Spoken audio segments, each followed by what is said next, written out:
Another Republican backing the former vice president is joining me now. Miles Taylor, who worked in the Trump administration as a senior Homeland Security official from 2017 to 2019, including as chief of staff to then DHS Secretary Kirstjen Nielsen. Miles, thanks for being with us. Hallie, thanks for having me, and I want to say welcome back. Thank you. I appreciate that. So listen, ever since you appeared in that Republican Voters Against Trump video, decrying essentially your former boss in the administration you worked for, there's been a lot of reaction from your former colleagues. The president himself just yesterday called you a lowlife. Chad Wolf, now the acting DHS secretary, says that you left the department more than 14 months ago with praise for policies the administration has implemented. Now, he says, you're trying to get 5 minutes of fame by reversing course. You are getting a lot of name recognition from this. So what do you say to people who describe what you're doing as just image rehab now? Well, first, I would say this. In Donald Trump's Washington and Donald Trump's GOP, this is going to be bad for my pocketbook, bad for me professionally, bad for me personally. So I'm not getting a whole lot out of this. But I will say, without naming names, because this isn't about my colleagues that I served with, this is about the president. But those colleagues that I served with in the administration know very, very well how I felt about the president, and many of them felt the same way about the president. In fact, I would be willing to go as far as to say I can think of very few people that I served with in the Trump administration that don't feel the same way about the president as I do. This was a frequent topic of conversation. But again, this isn't about my colleagues. This is about the president. His name will be on the ballot. And it's he that we need to be concerned about when it comes to a second term.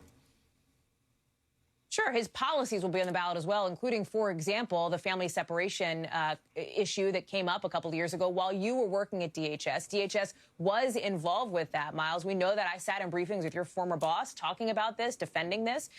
You now say you strongly oppose that, but why didn't you speak out then as opposed to now? Why this moment?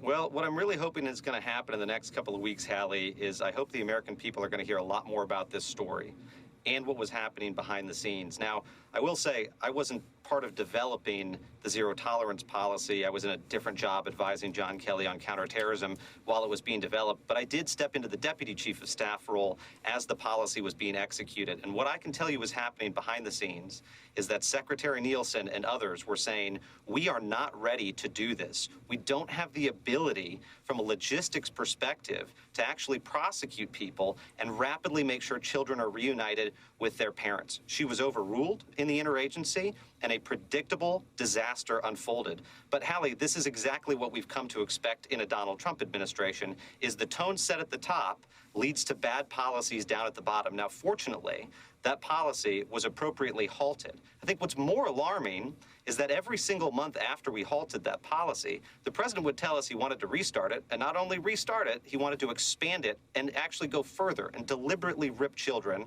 from their parents as a means to deter people from coming to the border. That's inhumane, and it's un-American, and it's something we consistently said no to, and ultimately it's one of the reasons why the president wanted us out of the administration, and I was glad to leave several months later. There are Democrats, though, who will hear what you're saying, Miles, and will say, well, if you're saying all this now, where were you? Where was Secretary Nielsen? Where was this opposition?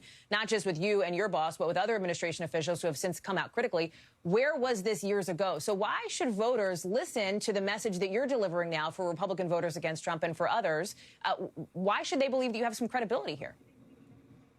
Yeah, look, a lot of mistakes were made in this administration. I was part of mistakes in this administration. What the voters don't know, and they don't know the full story of a lot of the things that were prevented, but we also fooled ourselves, Hallie. A lot of people went into this Donald Trump presidency thinking that the president's misguided impulses could be ameliorated. We were proven decisively wrong. The president's worst impulses can't be ameliorated. And I think what you did see was a lot of people resign from the administration because of that. Finally, we've seen more people speaking out. But frankly, this is the moment that voters are paying attention. If I had spoken out a year ago, the president would have buried it. He is a master of distraction. But right now, voters are paying attention. They're reviewing the president's resume. They're reviewing his record. And I hope you're going to hear from more folks that have left the Trump administration very soon. You describe a number of incidents that you found extremely problematic, including, for example, I know you've talked about this publicly, the protests, for example, where parks were cleared. You talk about gassing, tear gas at the border, et cetera. I'm wondering, what is the most, in the conversations you were involved in, disturbing idea or thought or discussion that you heard from President Trump that is sort of resonating and sitting with you still today?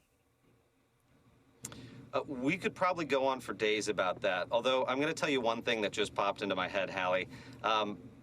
There was a time when, of course, we were spending a lot of our days down in Puerto Rico after the hurricanes wreaked devastation down there, U.S. Virgin Islands, and other places.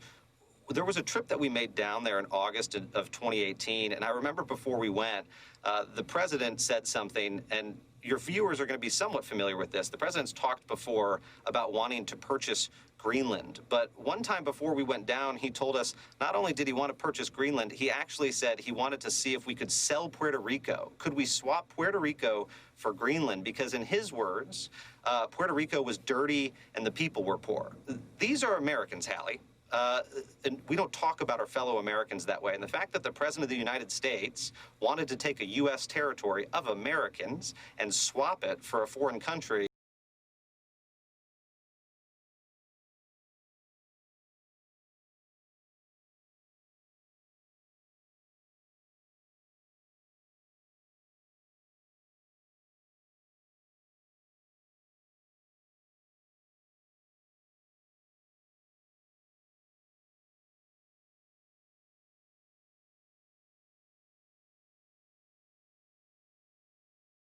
Sell them off to a foreign country.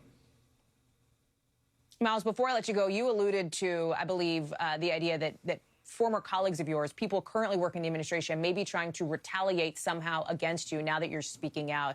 I wonder if you could elaborate on that or what it says to you about the administration and the focus right now. Yeah, and look, Hallie, for me personally, I can handle it. I fully expect the administration's going to come out and say the things they're saying, and the president will say he's forgotten me and never met me, and Mick Mulvaney will say the same thing, and on down the line. None of that's true, of course. What's concerning, though, is that they would use taxpayer dollars to do this. So I did hear from multiple sources that the White House liaison at the Department of Homeland Security was actively in an effort to try to dig up dirt on me. Again, I can handle it. I got a stiff spine, but I don't think we should spend taxpayer dollars for political purposes inside our departments and agencies, but this is part and parcel of how Donald Trump runs his administration, and it's also what we should expect if we get a second Trump term. This is how he's going to govern. This is why we need Joe Biden as president. Miles Taylor, I appreciate you being on the show. Thank you for joining us and spending your morning here.